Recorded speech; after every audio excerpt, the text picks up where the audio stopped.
Il est parti, le Guillaume. Il est parti. D'un coup, comme ça, brusquement, violemment.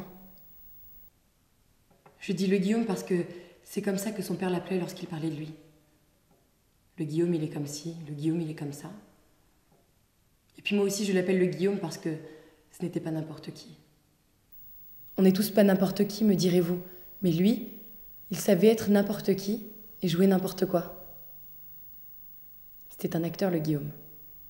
Un grand acteur. Faut le dire. Ça s'oublie vite, ces choses-là. Les médias, surtout. Ils ont la mémoire courte. Je le connaissais pas beaucoup, moi. Je le connaissais comme tout le monde, derrière un écran.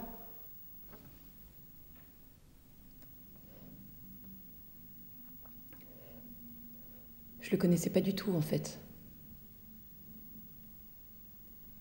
C'était ceux à qui il donnait vie que je côtoyais de temps en temps. On faisait connaissance pendant quelques heures. Ça se passait plus ou moins bien. Et puis, on se quittait pour plus jamais se revoir. Pour plus jamais se revoir.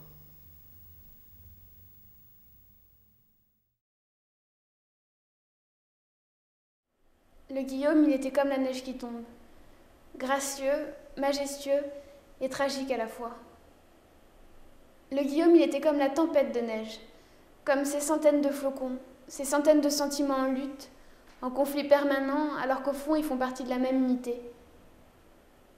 Le Guillaume, c'était ce flocon qui se pose sur votre nez et qui vous force à loucher parce qu'il est unique, parce qu'il vous émeut sans que vous sachiez pourquoi. Si vous lui laissez la chance d'exister, si vous le laissez fondre sous vos yeux, vous ne pourrez pas rester impassible.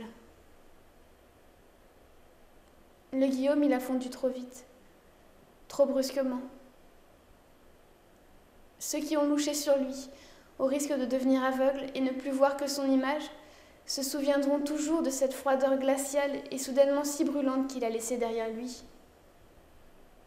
On a beaucoup parlé de ce choc des éléments, de cette vie passée à valser entre les excès jusqu'à cette chute si foudroyante.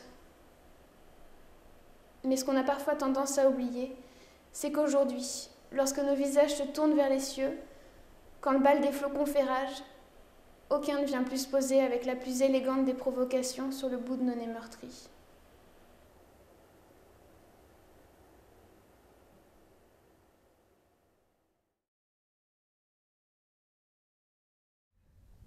Tous les matins du monde, nous nous souviendrons de lui comme d'une cible émouvante.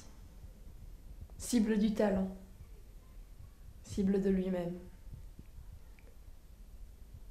Quand on parlera de lui, on racontera l'histoire du petit garçon qui voulait qu'on l'embrasse, mais qui, comme un apprenti, ne savait pas bien le dire, le faire comprendre.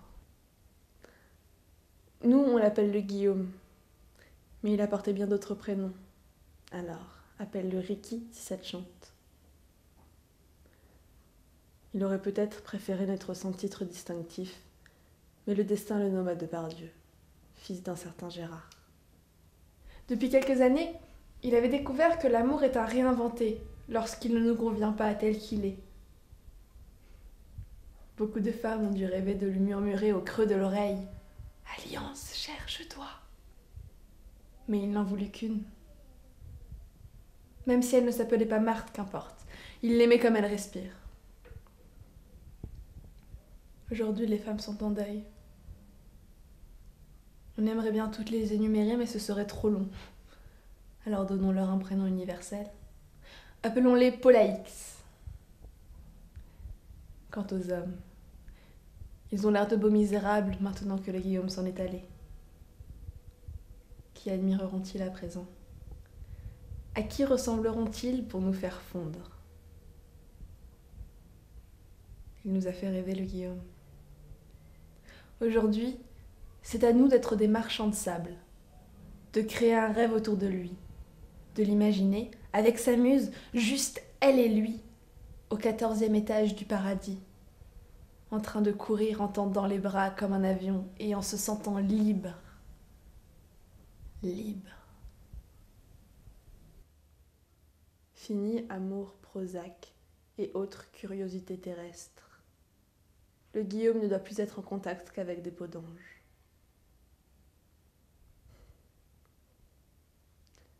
On a souvent dû lui dire « Aime ton père », mais il n'y avait pas de remède face à son silence, du moins aucun que l'on puisse trouver chez le pharmacien de garde. Aujourd'hui, on est tout un peu célibataires. Nous avons perdu une partie plus ou moins grande de nous-mêmes. Nous n'avons même pas eu le temps de dire à la grande dame en noir « Ne touchez pas la hache !» qu'elle nous l'avait déjà pris.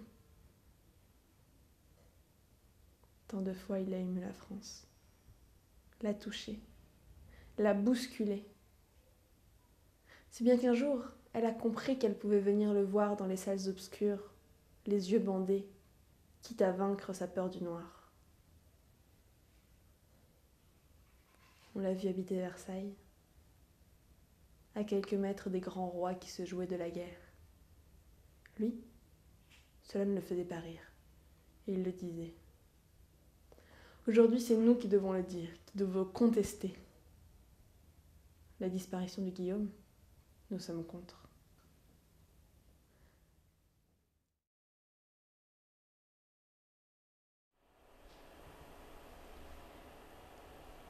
L'intense intériorité. C'était peut-être ça son secret, son génie. L'intense intériorité. L'animalité indomptable et fragile. La colère retenue, la douleur murmurée. La violence de la vie inscrite sur son beau visage. Le regard inquiet du félin qui ne sait pas s'il va pouvoir retomber sur ses pattes. Et même sans la quatrième, il était encore là. Encore plus. Un nez pointu et tranchant, prêt à croiser le fer avec l'adversité. Une sombre ironie gravée dans un regard. La lourdeur gracieuse d'un corps. La voix incroyablement posée d'un jeune homme qui aurait beaucoup vécu. Tour à tour, envoûteur de duchesse, SDF solitaire et paternel, ou ange gardien des portes du plaisir. Flamme auriculaire, puissance, beauté, beauté solaire, désir de vivre, désir d'amour, plaisir du jeu, excès, excès d'excès, émotion, catharsis, acteur cathartique, désir de vivre, mourir injustement, désir qu'il vive. Génie, génie incompris, rabaissé, oublié, ne pas oublier, ne pas l'oublier.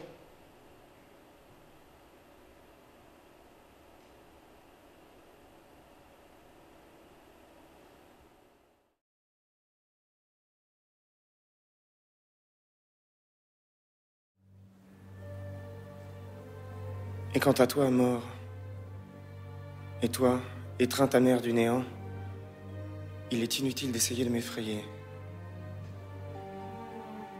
Et quant à toi, cadavre, je pense que tu fais du bon fumier. Mais cela ne me choque pas. Je sens les roses blanches, au doux parfum qui s'épanouissent.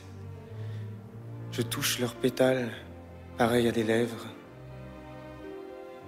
Je touche les pétales les seins pareils à des lèvres. Je polis touche des melons. les seins polis